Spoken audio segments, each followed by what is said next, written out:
Okay, so now that we've gone through mix stage one, where we've done all the gain staging and processing things, make them louder and make them all gel and sit in the mix together. And then we've gone through stage two, where we add some ambient effects and we basically give things a space to live in. We add the reverbs and the delays. And now in this third mix stage, we want to kind of finalize things and kind of really touch it up and just make sure that everything sounds good throughout the entire track. And we can also give things some movement by adding in some modulation effects like phasers, flangers, and maybe even some chorusing plugins just to give things some subtle movement. And then you can also, again, like I said, add in volume automation because you may have a part of your song where an instrument that plays during the breakdown sounds louder than it does during the chorus because maybe you had to turn it up a bunch during the chorus to compete with all the other sounds. But then when it's playing by itself during the breakdown, it sounds too loud. So this is where you would add in some volume automation. So you will go through and listen through your whole track and add in automation where you need things to kind of be louder or quieter in certain places in your track. And then you'll want to maybe add in panning automation. So that's moving things throughout the stereo field. And that's just to kind of give things, again, that additional kind of movement throughout the track, just to make it feel like your track's kind of going somewhere in different ways other than just through the journey of the song itself. And then the last thing we want to do is, again, check the overall mix to just make sure that we're not going above that -3 decibels full scale threshold. And just also checking the overall frequency balance and all that kind of stuff too. So one thing we can do in this track is we can start with this shaker sound and we can add in some modulation to this to kind of give it a little bit of movement because it sounds kind of stale and static. It's just kind of hanging out in that right speaker and not doing too much. So I'll solo this out and we can just kind of focus on this shaker sound. So one thing we can do is we can maybe add a chorusing in there to make it feel a little bit bigger than it really is.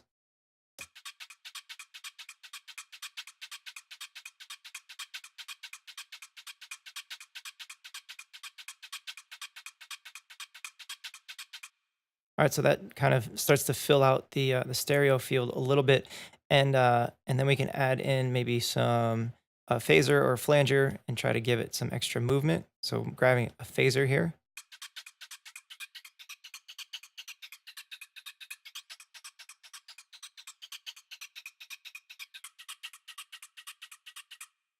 And now what I want to do is maybe add some movement to this phaser or flanger, and we have an LFO right here that we can turn up the amount, and we can actually start to make it move around based on this LFO. And we can change the rate by how much or how fast it's moving based on this rate, or we can actually sync it with the tempo of the track.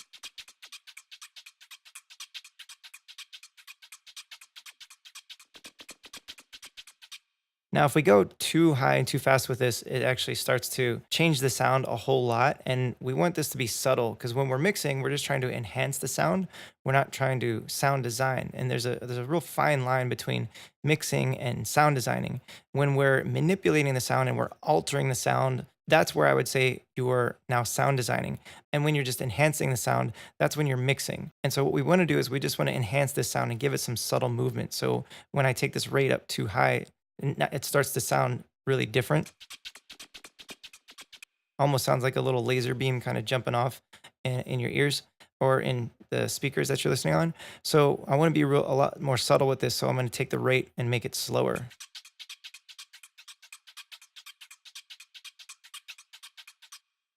All right, and then we can also use these dry wet knobs here too to make it even more subtle. And the dry wet knob here on these plugins, if you see a plugin that has either a mix knob or a dry wet knob, what that is it's like parallel processing, which I showed you earlier. So it's as if we took this track and we duplicated it, and then on that track we put a phaser flanger or some processing, and we made it full wet. We just like went and turned it up completely, and then we just started to mix that sound in over here with the volume and just kind of blended it in. So then we have two of these sounds going on at the same time, but one of them is seriously affected and it sounds way different, and the other one is original. So this one would have no plugins on it, and this one would have the plugins on it that are changing the sound.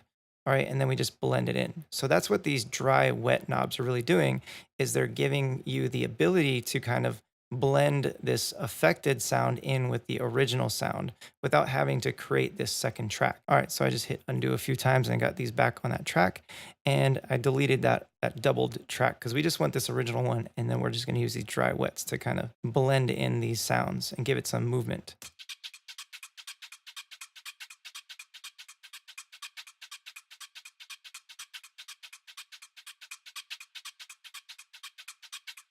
All right, now if I group these, so I'll select both of those and hit Command G, I can turn them off and turn them on so you can hear the difference with and without them.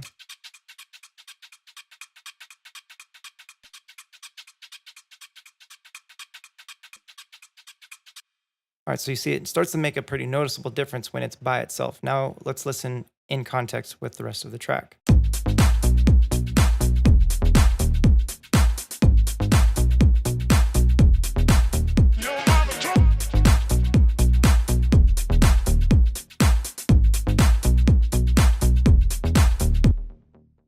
So you notice that it doesn't sound wildly different, but it does give it some subtle movement in there. Another thing we could do is we can add maybe an auto pan in there or something to actually give it a panning effect to really make it move around more. So this auto pan, the amount we have it moving around is going to be this right here, this knob for the amount. And I'm going to solo this out again, and we'll just play around with using the auto pan to make the shakers kind of move around a bit. So you can hear it's starting to move left to right. It's kind of fast. So if we want it more subtle,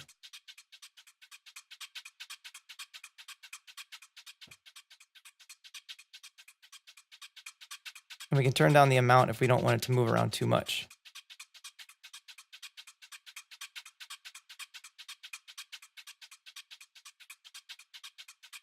So here it's moving left to right, but it's not going as far because we didn't turn the amount up as much. And when I turn the rate down and make it slower, then it's moving slower from left to right. And I can even use this phase and this spin to affect the sound and how it's moving around in the stereo field.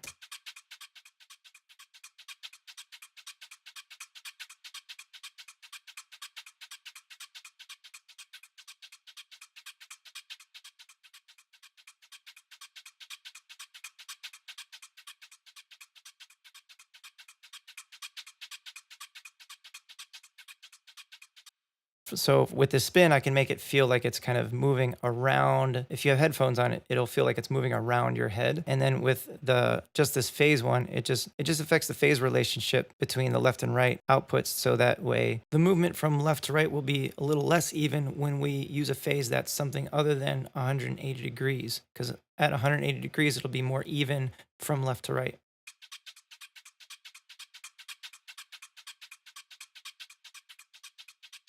So we can listen to that in context with the track, see if we like it, and see if we want to keep it.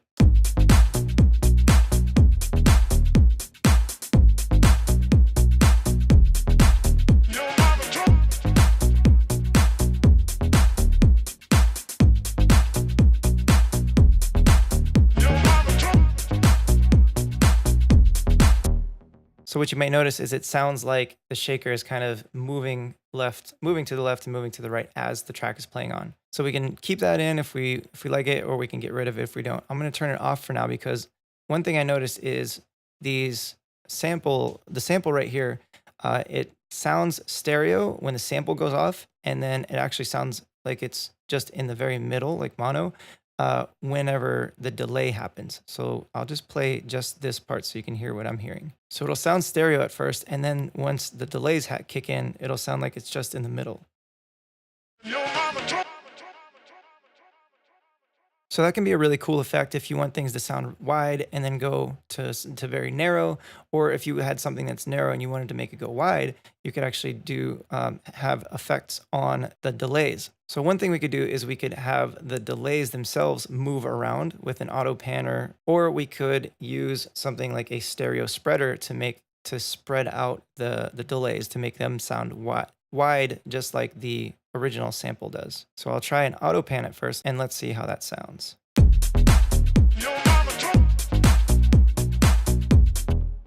Now I'd probably want that to be on beat with the track every quarter note. So we're going to change the rate to quarter notes. We'll keep the amount at 100 so you can really hear it jumping from left to right. Maybe we're going to do a little bit slower. I'm going to solo this out so you can hear it.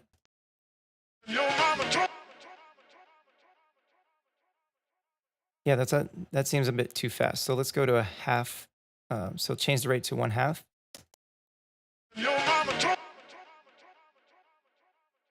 So that's a little bit better. It's kind of jumping from side to side. And we can change this so it's a little more subtle on the shape. And then maybe the amount not so far. We don't want it to jump so far left and right.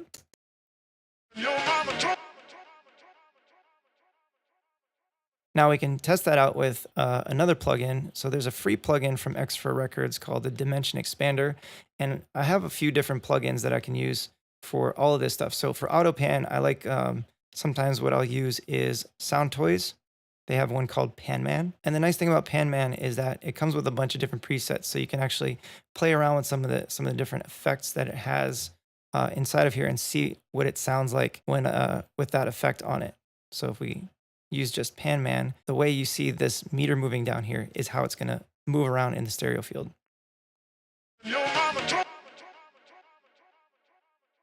And you can have different presets, so you can go through here and it's going to sound different based on the way it is. So this is hard random, so it's going to jump around a lot.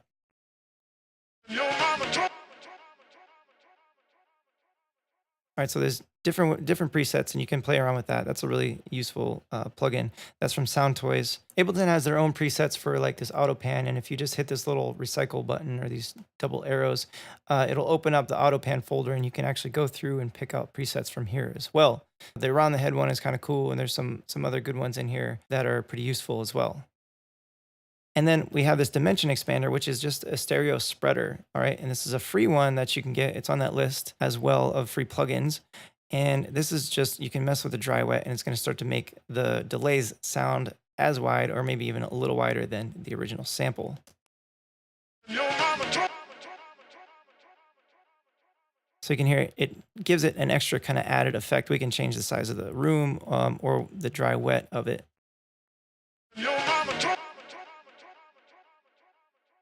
So that gives it kind of a cool effect. You can play around with those. It's only 2 knobs, which is great. It doesn't take a whole lot of time for you to kind of mess with. That's one thing I like about simple plugins like this is you can quickly throw them on, get a cool effect, and then move on to the next thing. Whereas sometimes with things like this AutoPan or even this PanMan, there's so many buttons and knobs and things and options for you to be able to manipulate that you can get lost in just tweaking knobs. And so sometimes it's better to just have a plugin that's really simple, does one job, and then you can apply it and move on to the next thing. So a couple of other stereo imaging plugins would be this Microshift that is also Sound Toys.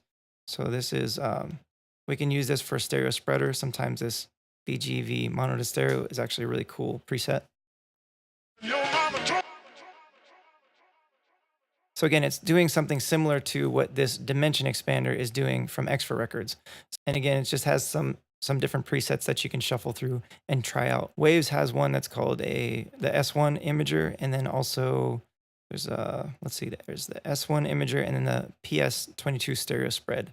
So there's a couple from Waves, and there's all kinds of stereo spreaders out there that you can use, but we can use that to again take the delays and not make them feel so squeezed into the middle and kind of spread them out a little bit and then see how that sounds with the track. So let's test those out with the track to see which one of these 4 that we like.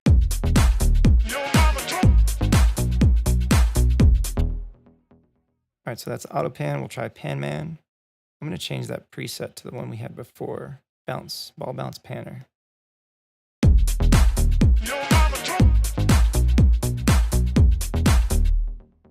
It's kind of cool. And then we'll try it with just regular stereo spreading.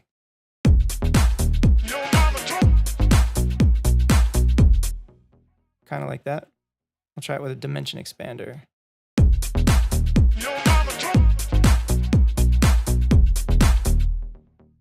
That one gives it kind of a cool effect. It almost feels like it's like inside of a big gymnasium or something larger. It kind of gives it a cool effect. So we'll stick with the dimension expander for now. Just get rid of these guys. And so one other thing we'll do is we'll listen to the whole track from the beginning.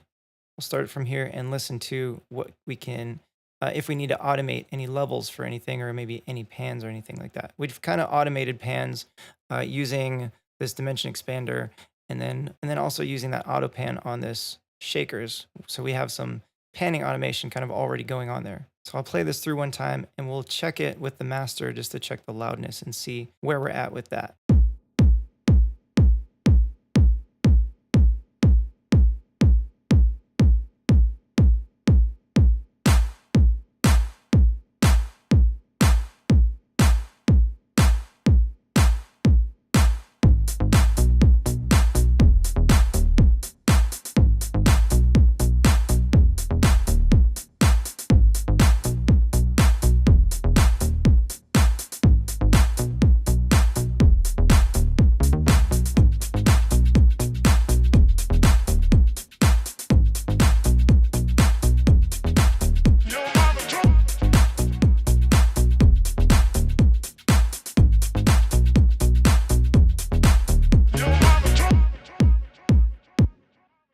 All right, so we got a little bit above that -3 level, which is fine. Not too much above it. But one thing I noticed is that the reverb on this kick drum, so where we have the reverb in on the drum kit, it's a bit much at the beginning. So like I said, when we get to a really busy section, we're turning up all this stuff so that way we can hear it all. And a lot of this stuff can be competing with each other or with these other sounds. And then when you start to get things by themselves, you might notice that some things just are a little too loud. So we can automate this reverb right here. And what I'll do is I'll click on the reverb and it shows up in this automation lane right here. And then all I have to do is just turn click to add a dot. And then I can drop the level of that volume on that reverb. So now we're automating it. So that way we'll have less reverb, or less of the kick, I should say, going to that reverb early on in the track. So if I play this, we should hear a little less reverb. And that sounds a lot better than what it was at. But now once we get the bass and other things jumping in right here, it'll go back to its normal level and we won't really notice it. Right? So it was a lot more noticeable before if we just kept the levels at what they were at. So this is what it was before. And you can really hear that reverb on that kick. So I'll put those back in there. And now this is what it is with the automated level. So a lot less reverb on that. And then once it gets to this point, you'll hear that it's back at the same level. And that's how we can add in some automation for this track. Now we can also create a bit of a breakdown within the track here too. So I can just mute out the kick here. So once we get through the busiest section with the hook, there might be a breakdown. And so we can maybe drop out the shakers and drop out the kick. So let's see how that sounds. Maybe we drop out the hi-hat too. And then we also need to go into these other drums that we have here. And we need to drop out the kick and maybe drop out the shaker here as well. And the hi-hats too.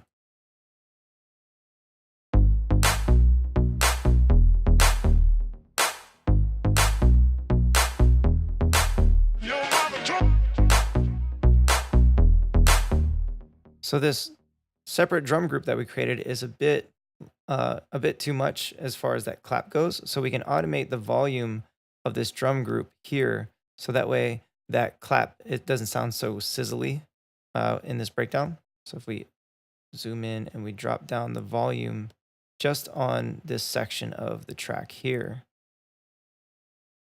So now we can see what that sounds like if we drop this volume down just a little bit. Try 24 and see what that sounds like.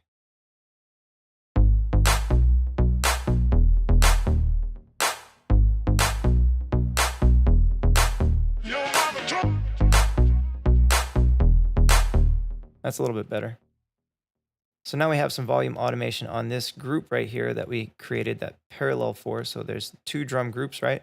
And now we're just turning down the sizzly kind of sound, that top end, because it's more exposed here. So then it's going to be a lot more noticeable when we get to this section if we have all that kind of like sizzle in there for that clap. So now what we can do is listen to this whole track with from start to finish. So from the intro through this breakdown and see how it sounds And we can also check the loudness on our master here just to make sure nothing's going above that -3 dBFS, right? So we'll start it from the top.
All right, so I got above that -3 just for a second there whenever a lot of that stuff was coming in. So I think it's every time that clap comes in. So what we can do is we can turn down that clap just a tad. So let's try taking that down by 1 decibel. So we'll take it down to -11.2 and give that another listen. And also, if we wanted to, we could make this arrangement a little bit better. We could actually finish out this arrangement more so and just take all of this stuff here and just duplicate it so I can option drag. I'm just putting brackets around this whole thing and I'm clicking and dragging all of this over. So then we'd have more of a song going on here. So that way we can see what it sounds like if it goes back into just back into the regular kind of section that's this build up to the big section again. So we'll listen to it from the top and check our master with that new clap level down by 1 decibel. See, now we're just making small adjustments just to kind of tighten things up and make sure that everything's kind of fitting just right where it needs to go.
All right, so I turned down the bass by about a half a decibel because I thought that that was contributing to it going above that -3 level that we've got. And so you can see that we're still remaining below the -3 level that we set. All right, and so now that we have all of that stuff playing and it's staying below that -3 dB threshold, then now we have a track that is mixed. It's got automation in there. We have some modulation and effects and things that are adding some movement in there.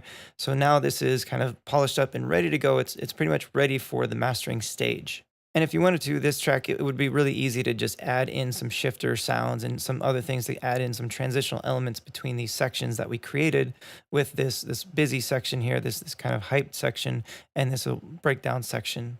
And that could be as simple as adding in a new audio track and then just finding a shifter sound. All right, so we can just grab like a generic kind of white noise shifter sound if we really wanted to, and just kind of toss that in and just toss that in there and then adjust the levels. So again, making sure that it doesn't go above that that minus 3 dB FS level.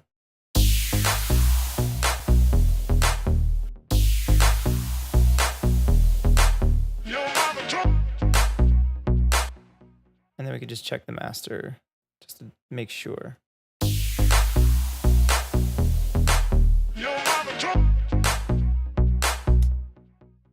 So again, adding little stuff, little elements like that would be pretty easy to finishing out this track. And again, this is pretty much ready for mastering at this point. So one of the biggest things that you want to do is actually check your mix in mono. All right, and I'll just grab a simple utility plugin out of Ableton. And this is a great way to make sure that your song is going to translate to somebody, maybe somebody listening on an iPhone, right? An iPhone or cell phone, those are only playing in mono. If somehow your song gets picked up and it's played in like commercial places like Targets and Walmarts or any kind of commercial stuff like that, those stores are only playing mono sound systems. So it's good to check your mix in mono and make sure that it sounds as good in mono as it does in stereo. So what we can do here is go to our width and take it all the way down to 0 and then play back this song again, listening in mono.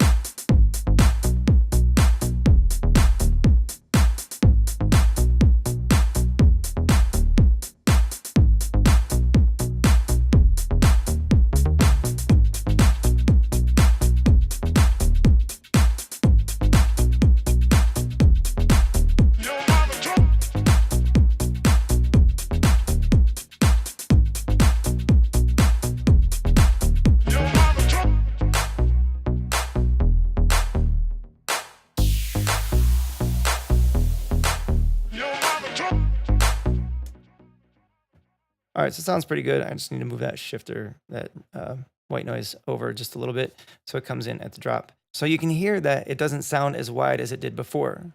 All right, so I'll play it through. Now we'll take off the, I'll take that utility and turn it back to full width.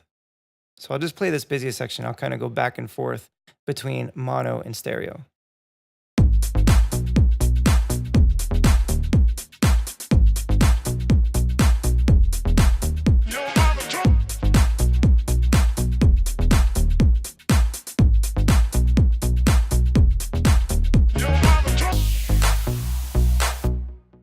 So you can hear that it changes, but we don't lose anything as far as the sounds. When we sum it down to mono, it's referred to as summing it to mono. So we're taking the stereo image and collapsing it down into mono, and we don't lose anything from there. So we can still hear some of the delays, and we can still hear the bass for sure, and we can hear the claps and all that kind of stuff. So we're not losing anything in mono. So that means if someone were to play this on their cell phone listening to it, they would be able to hear all those things, which is a great thing to check on in your mix. So in this last stage of the mixing, we covered how you can add modulation and effects like phasers and flangers, and also maybe even some chorusing in there, and then adding things like volume automation and panning automation just to give things some movement within the track. And the volume automation is really just to kind of get things sitting in the mix, because in certain parts of the track, some things might be louder than they need to be, so we can use volume automation to turn them down for those points. And that way they're all mixed really well and sitting really well in the busiest section of the track. But when you get those breakdowns and stuff, you don't have things kind of sticking out in the mix. And again, we check the overall mix by checking the loudness of it, making sure that we don't go above -3 decibels full scale with the peak metering, and then also checking the profile as far as the frequency spectrum goes. And you can also check the stereo imaging too to make sure that there's no phase issues and that there won't be any phase cancellation. So now if you followed along with all these steps, then you now have a track that is ready to be mastered. And if you didn't follow along with this, you're just kind of watching it to kind of get a sense of how all this stuff goes, then I would suggest going back through this now and then grabbing one of your own tracks and following this process for yourself.